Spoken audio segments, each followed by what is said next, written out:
Love Under the Western Sky by Miles Calder. The sun was low on the horizon, painting the dusty plains in hues of amber, and rose as Emma Holloway stepped off the stagecoach into the small, bustling town of Silver Creek. Her brown boots touched the ground, kicking up a puff of fine dirt that settled back as she took in the sights.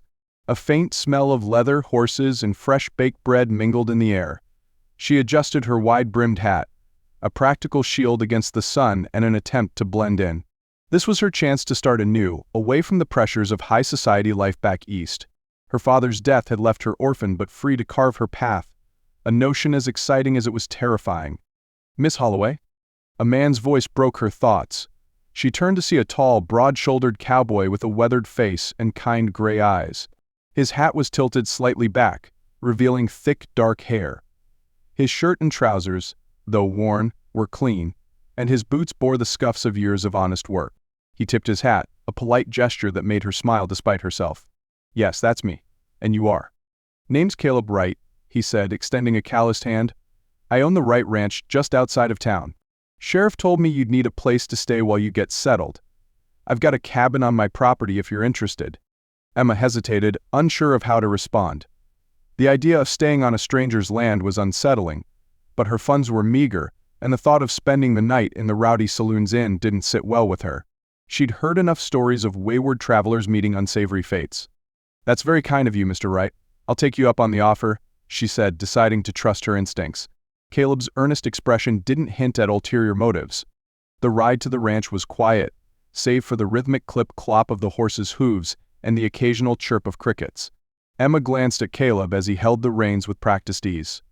He was a man of few words, but his demeanor radiated a calm strength that put her at ease.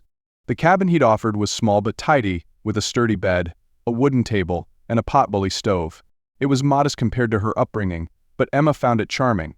"If you need anything, I'm just up the hill," Caleb said as he helped her carry her trunk inside. "Tomorrow, I'll show you around town." Emma nodded her thanks, and he left her to settle in.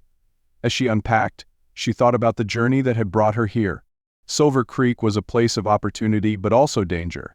She'd heard tales of outlaws and harsh winters, yet she'd chosen it for the promise of freedom. She was determined to make a life for herself, no matter how hard the road ahead might be. The next morning, Emma and Caleb rode into town. Caleb introduced her to the townsfolk, the blacksmith, Mr. Granger, the kind-hearted widow, Mrs. Perkins, who ran the general store, and the no-nonsense sheriff, Tom Briggs.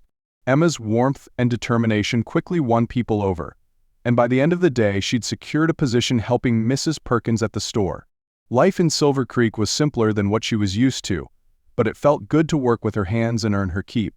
Over the following weeks, Emma found herself drawn to Caleb's quiet strength.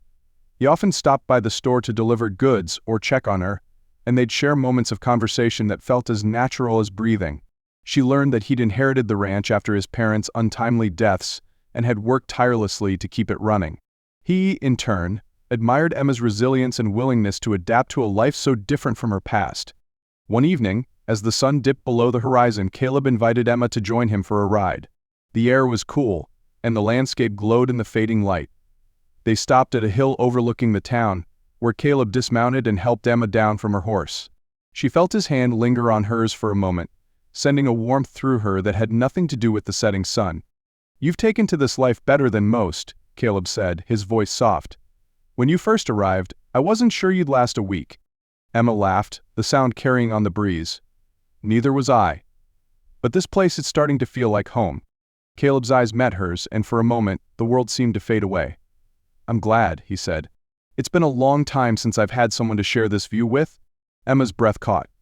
She wasn't sure what to say, so she simply smiled. Caleb seemed to understand and didn't press further. But the unspoken connection between them grew stronger with each passing day. As autumn arrived, Silver Creek prepared for its annual Harvest Festival, a tradition that brought the community together with music, dancing, and food. Emma helped Mrs. Perkins bake pies and decorate the town square, while Caleb worked to ensure his livestock were ready for the auction that would follow the festivities. The night of the festival was magical. Lanterns cast a warm glow over the square, and the sound of a fiddle filled the air. Emma wore a simple but elegant dress she'd sewn herself, and Caleb couldn't take his eyes off her. When he asked her to dance, she hesitated for only a moment before taking his hand. As they moved together, the world seemed to blur around them, leaving only the rhythm of the music and the pounding of her heart. Later that evening, Caleb walked Emma back to the cabin. The moonlight cast silver shadows across the landscape, and the cool night air was filled with the distant sound of crickets. "Emma," Caleb began, stopping just outside her door. "I know we haven't known each other long, but I care about you. More than I thought possible." Emma's heart raced. She'd grown fond of Caleb, but the depth of her feelings took her by surprise. "I care about you too, Caleb," she said, her voice barely above a whisper. He stepped closer, his eyes searching hers. "I don't want to rush you, but I needed you to know. You've brought something back into my life that I thought I'd lost forever." Emma felt tears well up in her eyes, but they were tears of joy. "Thank you, Caleb, for everything. You've given me a chance to find myself again." He leaned in, and their lips met in a gentle kiss that spoke of promises and new beginnings. When they pulled apart, Emma felt a sense of peace she hadn't known in years. As winter approached, Caleb and Emma's bond deepened. They spent their days working side by side and their evenings sharing stories by the fire. The townsfolk, who had watched their romance unfold, were thrilled when Caleb proposed just before Christmas. Under a blanket of fresh snow, with the town's church bells ringing in the background, Emma said yes, her voice trembling with happiness. Their wedding was a simple but joyous affair, attended by the entire town. Emma walked down the aisle in a gown she'd made herself, and Caleb's smile lit up the room as he took her hand. As they exchanged vows, Emma felt a profound sense of belonging. She'd found her home, not just in Silver Creek but in Caleb's unwavering love. Together, they faced the challenges of ranch life with determination and a shared sense of purpose. And as the years passed, their love only grew stronger, a testament to the resilience of the human spirit and the power of taking a chance on a new beginning.